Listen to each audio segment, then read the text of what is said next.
जय श्री कृष्णा दोस्तों, मेरा नाम है अजय कृष्णवंशी।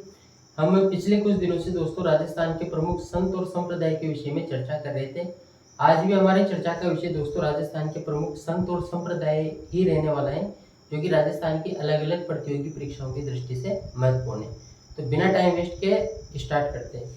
दोस्तों आज हमारी चर्चा का विषय एक तो निरंजनी संप्रदाय रहने वाला है। इसके अलावा दोस्तों एक हमारी चर्चा का विषय रहने वाला है आचार्य तुलसी का अणुव्रत आंदोलन भी हमारी चर्चा का विषय रहेगा। इसके अलावा हम निरंजनी संप्रदाय के विषय में एक सार्थक चर्चा करेंगे। तो बिना टाइम वेस्ट के चर्चा को प्रारंभ करते हैं।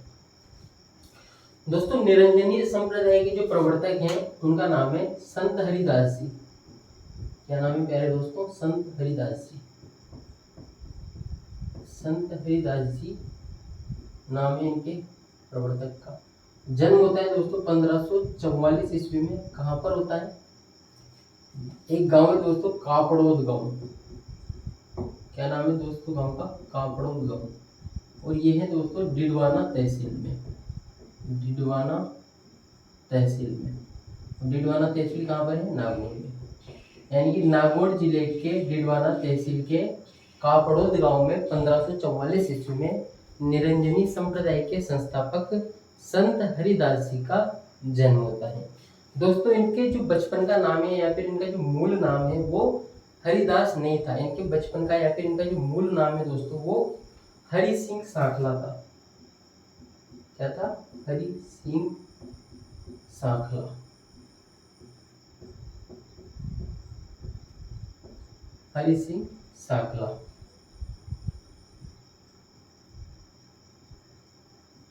क्या था दोस्तों इनका बचपन का नाम या फिर इनका मूल नाम क्या था? हरि सिंह साखला। इनके बचपन का या फिर मूल नाम जो था इनका वो था हरि सिंह साखला। लूटमारी किया करते थे, डकैती वगैरह किया करते थे, लेकिन किसी सन्यासी के संपर्क में आए।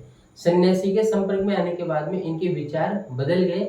ईश्वर भक्ति में ये लीन हो गए, ईश्वर का मनन करने लगे। उसके बाद में दोस्तों इनको ज्ञान की प्राप्ति होती है। जब इनको ज्ञान की प्राप्ति हो जाती है तो ये अपना नाम हरि सिंह साखला की जगह रख लेते हैं हरिदास, और एक संप्रदाय का प्रवर्तन करते हैं। उस संप्रदाय का नाम है दोस्तों निरंजनी संप्रदाय। क्या नाम है उस संप्रदाय का? निरंजनी संप्रदाय।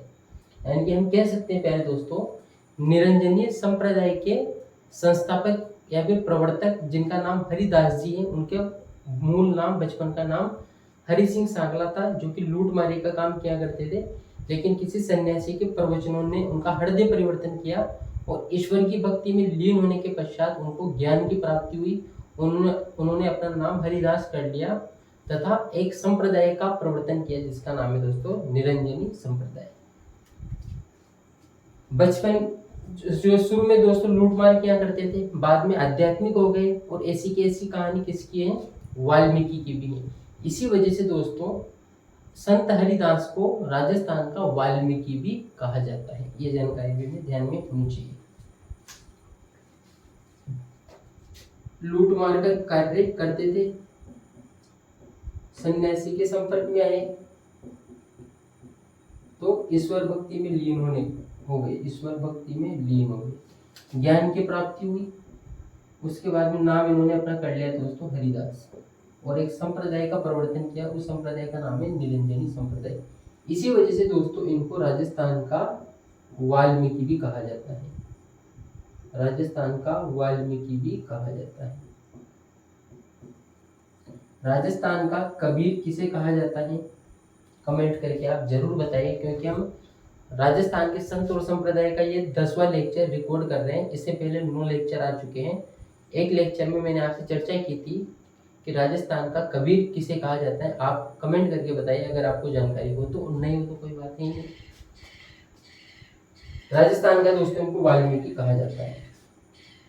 हरिदास निरंजनी संप्रदाय जो है दोस्तों वो परमात्मा को अलख निरंजन या फिर हरि निरंजन के नाम से संबोधित करता है।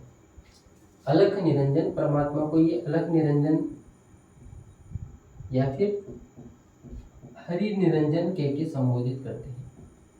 हरि निरंजन कह कर संबोधित करते हैं। ये जानकारी भी होनी चाहिए। निरंजनी संप्रदाय से जो दीक्षित लोग होते हैं जो निरंजनी संप्रदाय से संबंधित होते हैं वो परमात्मा का स्मरण अलख निरंजन या फिर हरि निरंजन के नाम से करते हैं। दोस्तों इनके जो विचार हैं वो कौन से ग्रंथों में संकलित हैं? तो एक ग्रंथ का नाम है मंत्र राज प्रकाश। मंत्र राज प्रकाश एक तो ये ग्रंथ है जिसमें इनके विचार और इनकी जो आध्यात्मिक बातें वो संकलित हैं। दूसरा ग्रंथ है, एक तो ग्रंथ का नाम है दोस्तों मंत्र राज प्रकाश और दूसरा ग्रंथ का नाम है हरि पुरुष की वाणी। हरि पुरुष की वाणी। दोस्तों जब हमने राजस्थान के संत और संप्रदाय का पहला लेक्चर रिकॉर्ड किया था उस लेक्चर में हमने रामानंदी संप्रदाय के विषय में पढ़ा था। लेकिन रामानंदी संप्रदाय के विषय में पढ़ने से पहले 5-7 मिनट हमने सगुण भक्ति मार्गी परंपरा, निर्गुण भक्ति मार्गी परंपरा और सगुण प्लस निर्गुण भक्ति मार्गी परंपरा के विषय में की थी। उस समय दोस्तों हमने जिक्र किया था कि राजस्थान के 3 ऐसे संत हैं जो कि सगुण प्लस निर्गुण भक्ति मार्गी परंपरा से संबंधित है। एक नाम लिया था दोस्तों हमने संत माऊजी, दूसरा नाम लिया था हमने संत हरिदास या फिर हरि सिंह साकला। संत माऊजी, संत हरिदास या फिर हरि सिंह साकला और एक और नाम है दोस्तों संत चरण दास जी। तो ये जानकारी भी होनी चाहिए। तो हम कह सकते हैं दोस्तों इनकी जो भक्ति मार्गी परंपरा है वो है सगुण प्लस निर्गुण। सगुण प्लस निर्गुण, सगुण और निर्गुण भक्ति मार्गी परंपरा से संत हरिदास जी का संबंध है। ये जानकारी भी हमें ध्यान में होनी चाहिए क्योंकि 3 ही राजस्थान के ऐसे संप्रदाय हैं क्योंकि सगुण तथा निर्गुण भक्ति मार्गी परंपरा से संबंधित है। संत माऊजी, संत चरणदास जी और संत हरिदास जी। ये जानकारी हम जरूर होनी चाहिए। संत माऊजी के द्वारा दोस्तों निष्कलंकी संप्रदाय का प्रवर्तन किया गया। संत चरणदास जी के द्वारा चरणदासी संप्रदाय का प्रवर्तन किया गया। उनके बारे में हम ऑलरेडी जानकारी आपको दे चुके हैं, वीडियो लेक्चर इसी चैनल पर उपलब्ध है। और आज हम निरंजनी संप्रदाय के विषय में भी चर्चा कर चुके हैं। ये सारी बातें दोस्तों किसके संबंध में होगी? निरंजनी संप्रदाय के प्रवर्तक संत हरिदास जी के बारे में ये सारी चर्चाएं होगी। उसके बाद में दोस्तों हम चर्चा करना चाहेंगे राजस्थान के एक और संत जिनका नाम है आचार्य तुलसी, इनके बारे में। आचार्य तुलसी का जन्म होता है दोस्तों 1914 ईस्वी में। कहाँ पर होता है? लाडलू या फिर लाडनू कस्बा। ये कहाँ पर है दोस्तों? ये नागौर में है। नागौर के लाडनू कस्बे में इनका जन्म होता है। इनके माता का नाम है दोस्तों वदना। माता का नाम है वदना और पिता का नाम है झूमरमल। माता का नाम है वदना, पिता का नाम है झूमरमल। गुरु का नाम है दोस्तों कालू पणी।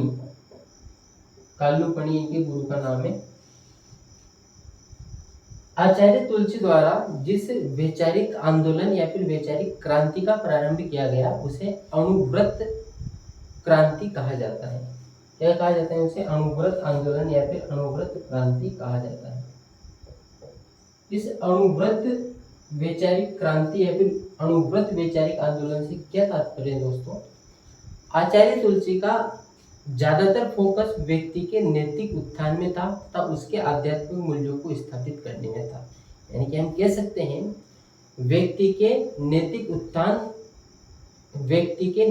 उत्थान तथा आध्यात्मिक मूल्यों की स्थापना के लिए आचार्य तुलसी के द्वारा अणुव्रत नामक वैचारिक क्रांति या फिर अणुव्रत नामक वैचारिक आंदोलन प्रारंभ किया गया।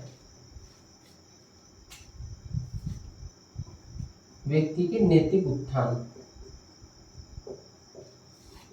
और आध्यात्मिक मूल्यों की स्थापना के लिए, आध्यात्मिक मूल्यों की स्थापना के लिए अणुव्रत वैचारिक आंदोलन प्रारंभ किया गया।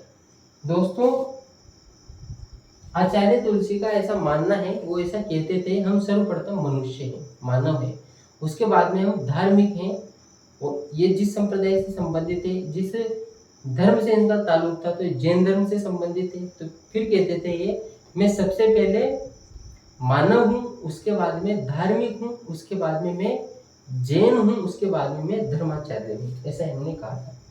सबसे पहले इन्होंने स्वयं को मानव घोषित किया, उसके बाद में इन्होंने धार्मिक घोषित किया अपने आप को, उसके बाद में ये कहते हैं कि मैं जैन हूँ, उसके बाद में कहते हैं मैं धर्माचार्य हूँ।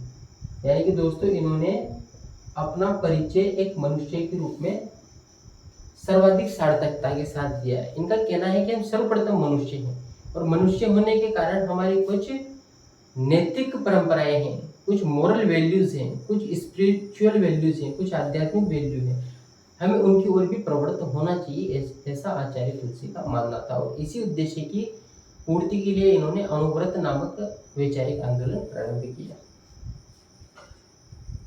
दोस्तों इन्होंने परिवर्जन का सूत्र दिया। कौन सा सूत्र दिया दोस्तों? इन्होंने परिवर्जन का सूत्र दिया। कौन सा सूत्र दिया दोस्तों? इन्होंने विसर्जन का सूत्र दिया। विसर्जन का सूत्र दिया। विसर्जन का सूत्र का क्या अर्थ है दोस्तों?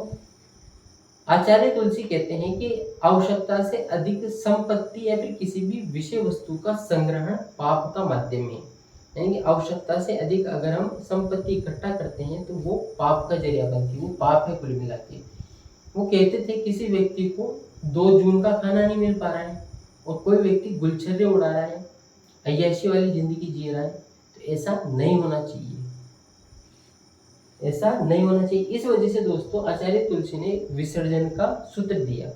विसर्जन का सूत्र कहता है कि व्यक्ति जितना कमाता है उसमें से उसको कुछ पैसा खर्च भी करना चाहिए, उसमें से बहुत बड़ा हिस्सा उसको दान, अनुदान और गरीबों की सहायता के लिए भी लगा देना चाहिए। यानी कि आचार्य तुलसी का ऐसा मानना था कि आप अर्जन करो, कोई समस्या नहीं, अर्जन यानी कि धन संपत्ति इकट्ठी करो, लेकिन इस अर्जन के साथ साथ आप विसर्जन भी करो। उस धन संपत्ति को आप जिनको आवश्यकता है उनके लिए आप उनकी सहायता भी करो, ऐसा आचार्य तुलसी का मानना है। दोस्तों आचार्य तुलसी के सपनों को साकार होते हुए हम संपूर्ण राजस्थान में अगर कहीं पर देख पाते हैं तो वो स्थान है जैन विश्व भारती।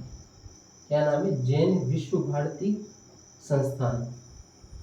जैन विश्व भारती संस्थान। और ये कहाँ पर है दोस्तों? ये लाडनू में है, लाडनू जो कि नागौर में है, जहाँ पर इनका जन्म हुआ था वहीं पर है। आचार्य तुलसी के सपनों को साकार होते हुए हम जैन विश्व भारती संस्थान में देख सकते हैं, जो कि लाडनू नागौर में स्थित है। तो सारी चर्चा दोस्तों हमने की है आचार्य तुलसी के रिगार्डिंग। आचार्य तुलसी का जन्म 1914 लाडनू कस्बा नागौर, माता का नाम वदना, पिता का नाम झूमरमल, गुरु का नाम कालूपणी, वैचारिक क्रांति, वैचारिक आंदोलन, अनुव्रत आंदोलन। इन्होंने कहा कि सर्वप्रथम मैं मानव हूँ, उसके बाद में मैं धार्मिक हूँ, उसके बाद में मैं जैन हूँ, उसके बाद में मैं धर्माचार्य हूँ।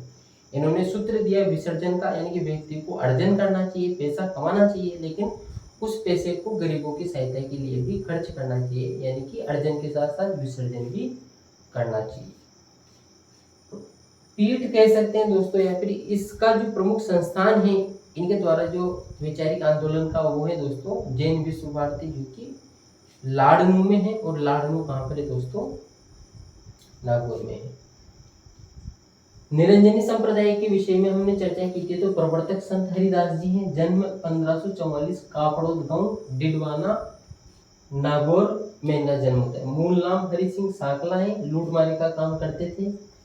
किसी सन्यासी के प्रवचनों का असर हुआ, लूटमारी को छोड़ा, ईश्वर की भक्ति में लीन हुए, ज्ञान प्राप्त हुआ, नाम अपना चेंज कर लिया हरिदास। संप्रदाय स्थापित किया निरंजनी संप्रदाय। प्रारंभ में लूटमार करते थे, लेकिन बाद में ईश्वर भक्ति में लीन हो गए। इसी वजह से इनको राजस्थान का वाल्मीकि कहा जाता है। निरंजनी संप्रदाय परमात्मा का स्मरण अलग निरंजन या फिर हरि निरंजन के नाम से करते हैं। और इनके जो विचार हैं वो मंत्र, राज प्रकाश तथा हरि पुरुष की वाणी में संग्रहित मिल जाएंगे। और संत हरिदास जी का संबंध सगुण प्लस निर्गुण भक्ति मार्ग की परंपरा से है। ये सारी चर्चाएं दोस्तों हम कर चुके हैं। मेरा ऐसा मानना है दोस्तों, ये जो पर्टिकुलर लेक्चर है आप सबको आपके कॉम्पिटिटिव एग्जाम में निश्चित तौर पर एक बड़ा फायदा पहुंचेगा। अगर आपने लेक्चर को शुरू से अंत तक देखा है तो थैंक यू वेरी मच, धन्यवाद। मिलते हैं इसके बाद में नेक्स्ट लेक्चर में राजस्थान के कुछ और अन्य संत और संप्रदाय को लेकर। थैंक यू वेरी मच, धन्यवाद। जय श्री कृष्ण।